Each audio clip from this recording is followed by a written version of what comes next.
मेरे चैनल में खुश आमदीद दोस्तों। आज मैं आपको एक साइंस फिक्शन थ्रिलर मूवी की कहानी समझाने जा रहा हूँ।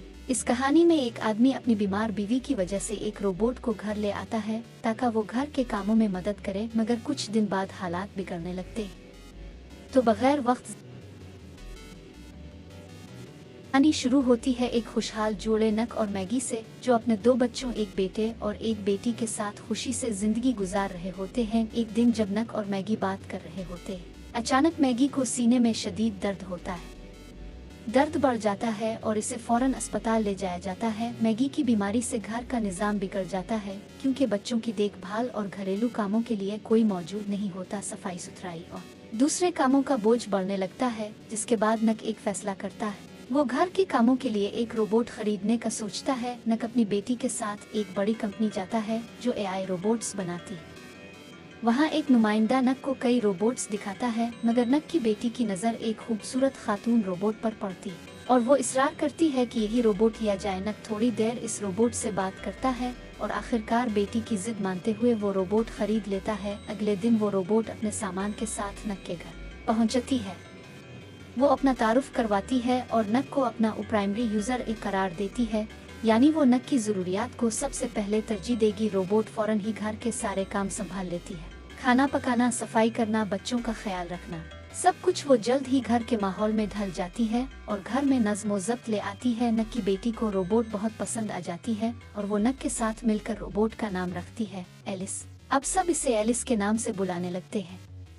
एलिस एक मिसाली मददगार बनकर घर को संभाल लेती है। एक रात खाने के दौरान नक की बेटी एलिस के खाने की तारीफ करती है और नक भी इसकी तारीफ करता है। इसी रात जब एलिस चार्ज हो रही होती है तो नक की छोटी बेटी इला किचन से अचार का जार निकालने की कोशिश करती है। जार हाथ से फिसलता है और गिरते गिरते ही होता है कि एलिस फौरन आकर इला को बचा लेती है। इला महफूज रहती है, मगर एलिस को मामूली चोट आती है। नक फौरन आता है, बेटी को तसल्ली देता है और एलिस को इसके कमरे में भेज देता है ताकि वो खुद को ठीक कर सके। बाद में नक एलिस के कमरे में इसे देखने आता है तो देखता है कि वो कम कपड़ों में खुद की मरम्मत कर रही है।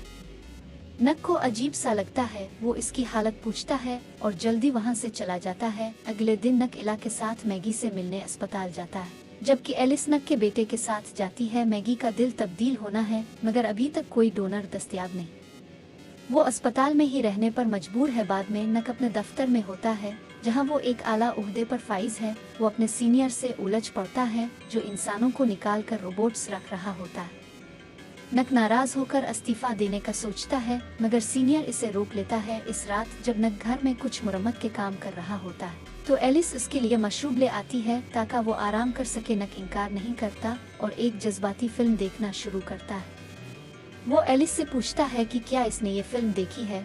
एलिस कहती है कि इसके पास फिल्म से मुताल्लिक डेटा मौजूद है। नक इसे हुक्म देता है कि पुराना डेटा डिलीट कर दे और उसके साथ दोबारा फिल्म देखे। एलिस चूंकि नक की प्राइमरी यूजर के हुक्म की पाबंद होती है, फिल्म देखना शुरू कर देती है। इसी दौरान नक को अस्पताल से कॉल आती है, मैगी के लिए डोनर मिल गया है।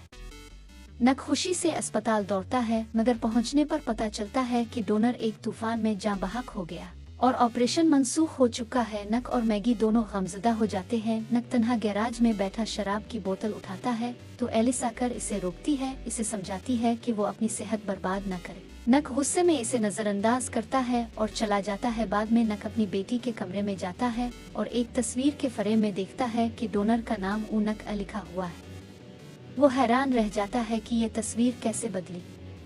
गुस्से में वो एलिस के कमरे में जाकर कहता है कि तस्वीर वापस असल हालत में करो। अगला सीन में नक अपने पुराने दोस्त मोंटी के साथ एक बार में नजर आता है। मोंटी, जो कभी कंपनी में इसका करीबी साथी था, अब बेरोजगार है क्योंकि रोबोट्स ने उनकी जगह ले ली है। बदला लेने के लिए मोंटी नक का पासवर्ड चोरी करता है, कंपनी में घुस जाता है, एक खुफिया एरिया खोलकर वहाँ एक रोबोट को तबाह कर देता है। उधर घर में नक देखता है कि एलिस मैगी का लिबास पहने हुए है और वो इसे फौरन बदलने को कहता है। जुवाबा एलिस वो लिबास नक के सामने ही उतार देती है। नक खुद पर काबू नहीं रख पाता और दोनों के दरमियान एक ताल्लुक कायम हो जाता है। अगली सुबह नक को पछतावा होता है और वो एलिस से कहता है कि वो सब कुछ भूल जाए। इसके बाद वो मामूल की जिंदगी में वापस जाने की कोशिश करता है। नक काम पर जाता है जहां इसे बताया जाता है कि इसका पासवर्ड किसी ने इस्तेमाल किया है। नक हैरान होता है और कहता है कि वो दफ्तर में मौजूद नहीं था। इसी लम्हे इसे एक और कॉल आती है। इस बार वाकई में डोनर मिल गया है और मैगी की सर्जरी होने वाली है।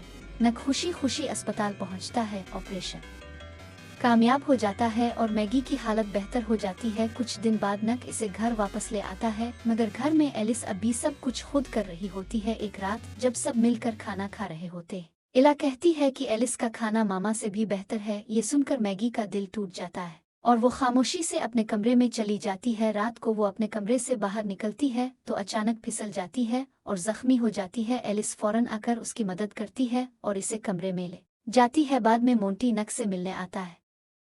चूंकि मोंटी कंपनी में मशकूक बन चुका होता है, इसे इंक्वायरी के लिए बुलाया जाता है।